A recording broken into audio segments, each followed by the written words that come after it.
In the realm of ufology and conspiracy theories, the name Bob Lazar carries an air of mystery and intrigue. He stands as one of the most enigmatic figures, captivating both enthusiasts and skeptics alike, with his assertions of working with extraterrestrial technology at Area 51.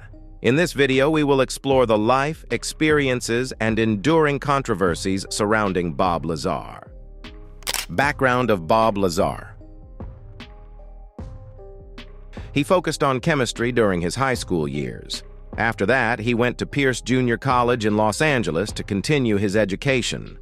In 1982, Lazar started working as a technician for a company that helped the Los Alamos Meson Physics Facility, which is a part of the Los Alamos National Laboratory.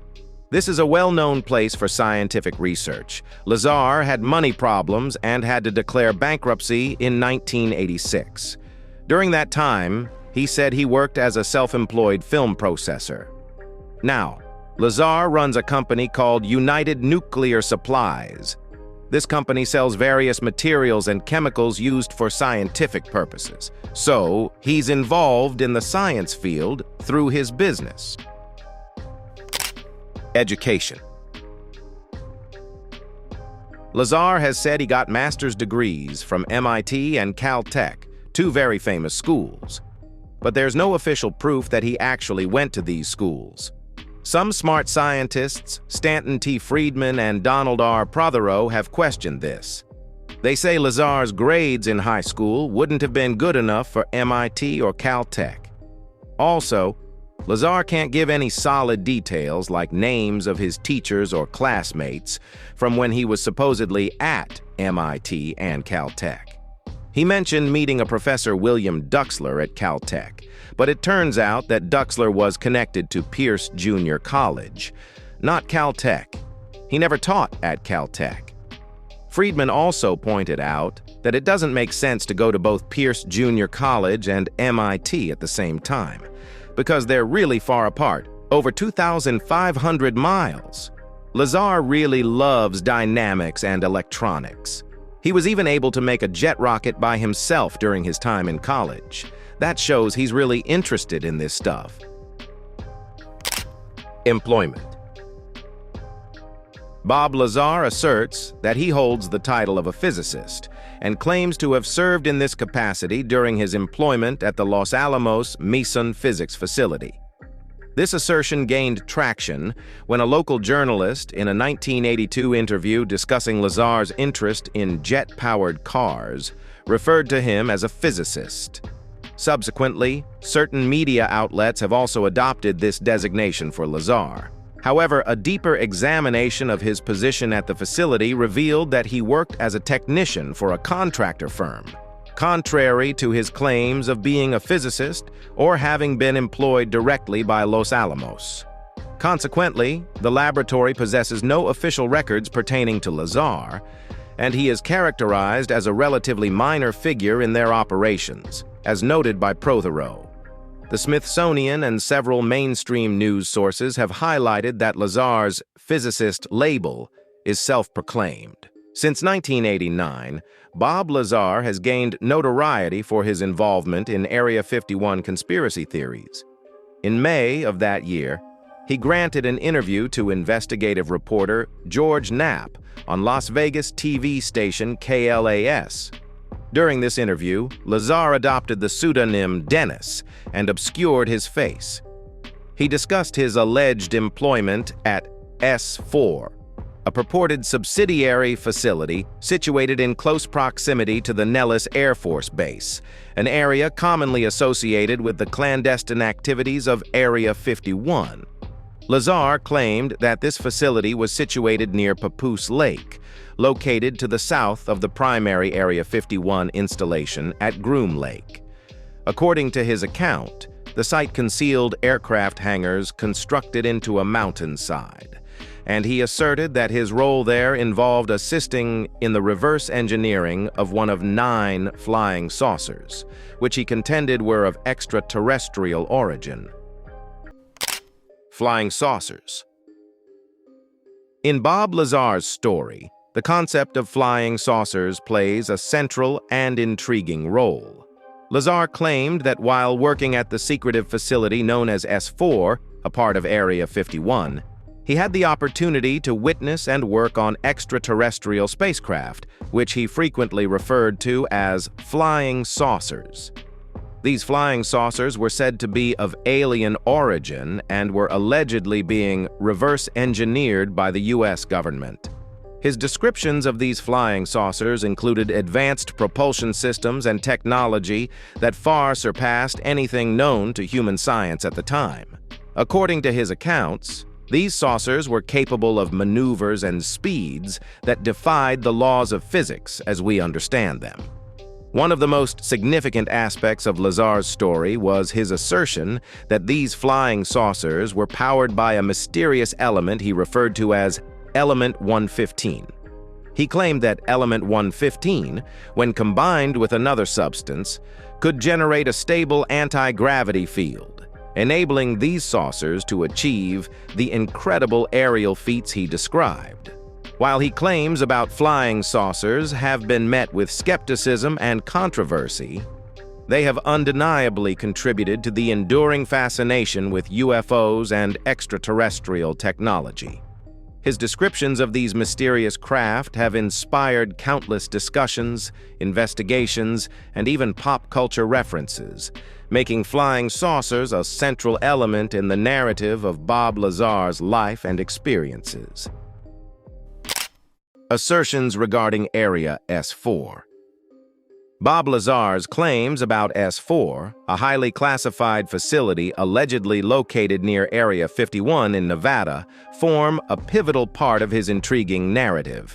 According to Lazar, he was recruited to work at S4 in the late 1980s, where he purportedly had unique access to extraterrestrial technology and spacecraft. Lazar claimed that S4 was a real covert facility operated by the U.S. government. It was supposedly dedicated to the study and reverse engineering of 9 extraterrestrial spacecraft that had been recovered. He alleged that he was directly involved in researching and attempting to understand the advanced technology found in these spacecraft. He described control systems, propulsion methods, and materials that were far beyond the capabilities of human technology at the time. According to Lazar, security at S4 was extremely tight, with stringent access controls and the use of biometric scanning devices. He claimed that his employment there was highly secretive, and he was subjected to strict non-disclosure agreements. Lazar contended that his role at S4 was to assist in reverse engineering the alien technology, attempting to replicate its functionality for potential military and scientific applications. Perhaps the most iconic aspect of his claims regarding S4 was his assertion that Element 115, an alleged extraterrestrial material, was used as a fuel source for the propulsion systems of the spacecraft. He maintained that this element allowed the saucers to achieve anti-gravity capabilities. Confrontations with authorities. Lazar claimed to have faced significant risks and intimidation for sharing his story with the public. He asserted that he was threatened and harassed by government agents who wanted to keep his disclosures hidden. UFO crash mystery. Bob Lazar, while acknowledging his lack of insight into how the government acquired advanced machinery, raised a point of intrigue. Some conspiracy theorists speculate that these unidentified saucers may have been retrieved from historical UFO crash incidents. Throughout history, there have been accounts of UFOs encountering mishaps and crashing to Earth's surface. This phenomenon can be attributed to the reluctance of extraterrestrial visitors to make contact with humans due to our reputation for mishandling the unknown. Yet on occasion, for reasons not entirely clear, unidentified flying objects have met with accidents. One such incident occurred in Aurora, Texas on April 17, 1897. According to local reports, a UFO crashed on a farm owned by Judge J.S. Proctor after colliding with a windmill. Upon closer examination, the machinery revealed itself to be unlike anything previously encountered, and the pilot, far from resembling a human, was described as Martian-like. Army signal officer T.J. Weems documented this unusual event. Tragically, the alien pilot did not survive the crash and was laid to rest in the nearby Aurora Cemetery. What became of the wreckage, however, remains shrouded in mystery. It is believed to have been buried in a nearby well, which was subsequently sealed off, preventing any verification of the story's authenticity and leaving it open to speculation. Another intriguing account dates back to 1884, when a group of cowboys stumbled upon a lengthy cylindrical object in Dundee County that seemed to be an unseen and advanced part of some UFO-like thing. In spite of number of observations, it is still only a mystery. Underground network of tunnels. Bob Lazar made another notable revelation regarding the existence of clandestine, interconnected tunnels extending between various countries. These subterranean passages are believed to traverse multiple nations, discreetly concealed beneath mountains, military installations, bodies of water, and lakes. Some assertions even suggest that these tunnels may extend to extraterrestrial destinations. According to these assertions, these tunnels serve various purposes, including concealing classified weaponry, conducting prohibited experiments, facilitating alien activities, and, perhaps most speculative of all, orchestrating a potential new world order. Additionally, there are claims of an exceptionally rapid transportation system capable of efficiently moving both objects and personnel across nations and even interplanetary distances within remarkably short time frames. Revelation of Element 115. The International Union of Pure and Applied Chemistry, IUPAC, made a significant announcement regarding the incorporation of 4 new elements into the periodic table, with atomic numbers 113, 115, 117, and 118. Notably, Element 115 had gained prior attention when Bob Lazar, a well-known whistleblower associated with Area 51, disclosed in 1989 that government-controlled UFOs utilized a mysterious substance known as Element 115 for power generation. At that time, Lazar's claims were met with skepticism as the scientific community lacked any information about Element 115. However, in 2003, his assertions began to gain credibility when a group of Russian scientists successfully synthesized this elusive element. Subsequently, after extensive testing, the existence of Element 115 was officially confirmed 12 years later. It should be noted, though, that the scientific understanding of Element 115 significantly differs from Lazar's descriptions. According to scientific reports, this element decays in less than 1 second and lacks practical utility. Ununpentium, the temporary name assigned to Element 115, is an exceedingly radioactive element, with its most stable known isotope, Ununpentium-289, having a half-life of a mere 220 milliseconds. In a 2014 interview with George Knapp, Lazar dismissed the early findings associated with Element 115, expressing confidence that further testing would reveal an isotope matching his initial description. He stated, "They made just a few atoms. We'll see what other isotopes they come up with. One of them, or more, will be stable and will have the exact properties that I said." Bob Lazar, who was subjected to ridicule due to his sensational claims, asserted that he had previously worked at Area 51, where highly classified projects were underway. Intriguingly, he had undergone polygraph tests on multiple occasions, with the results confirming his statements regarding the existence of secretive research facilities and extraterrestrial technology within some of the most infamous U.S. bases. Lazar claimed that these UFOs were not of human origin, featuring extremely small cabins suitable only for a child. He asserted that these flying saucers were constructed and piloted by extraterrestrial beings. Peculiarly, these UFOs appeared to be composed of a single piece, lacking welding points and constructed from a material unknown on Earth. Polygraph test. Polygraph tests, commonly known as lie detector tests, measure physiological responses such as heart rate, blood pressure, respiration rate, and skin conductivity. The idea is that these physiological changes may indicate when a person is being deceptive. However, polygraph results can be influenced by a variety of factors, including stress, anxiety, and individual differences in physiological responses. As a result, the validity of polygraph tests has been a subject of debate among experts. Bob Lazar did take a polygraph test in which he claimed to be telling the truth about his experiences at S4. The results of his polygraph test were mixed, with one test indicating deception and another suggesting truthfulness. This inconsistency further highlights the limitations and controversy surrounding polygraph testing as a reliable measure of truth. Media appearances. 1990s interviews.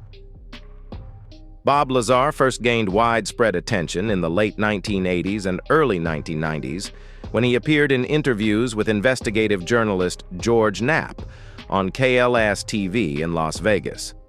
These interviews were instrumental in bringing his story to the public's attention. He discussed his alleged work at S4 near Area 51 and his claims about the technology he encountered there. UFOs, the best evidence ever caught on tape. 1997. Bob Lazar appeared in this documentary discussing his experiences and providing his perspective on the UFO phenomenon. The documentary explored various UFO sightings and encounters. Area 51, The Alien Interview, 1997. Lazar participated in this documentary that focused on Area 51 and its connection to alleged extraterrestrial technology. The documentary featured interviews with him and others who claimed to have insider knowledge of Area 51. Joe Rogan Experience, Podcast, 2019. Bob Lazar appeared on the popular Joe Rogan Experience podcast hosted by comedian Joe Rogan. During the lengthy interview, he revisited his claims, discussed his experiences, and engaged in a wide-ranging conversation about UFOs and government secrecy. Bob Lazar, Area 51, and Flying Saucers, 2018. A documentary directed by Jeremy Corbell, this film provides a detailed look at Bob Lazar's claims and his life. It includes interviews with Lazar, as well as his associates and skeptics exploring the controversies surrounding his story. Criminal convictions. In 1990, Lazar was arrested for aiding and abetting a prostitution ring. This was reduced to felony pandering, to which he pleaded guilty. He was ordered to do 150 hours of community service, stay away from brothels, and undergo psychotherapy. In 2006, Lazar and his wife Joy White were charged with violating the Federal Hazardous Substances Act for shipping restricted chemicals across state lines.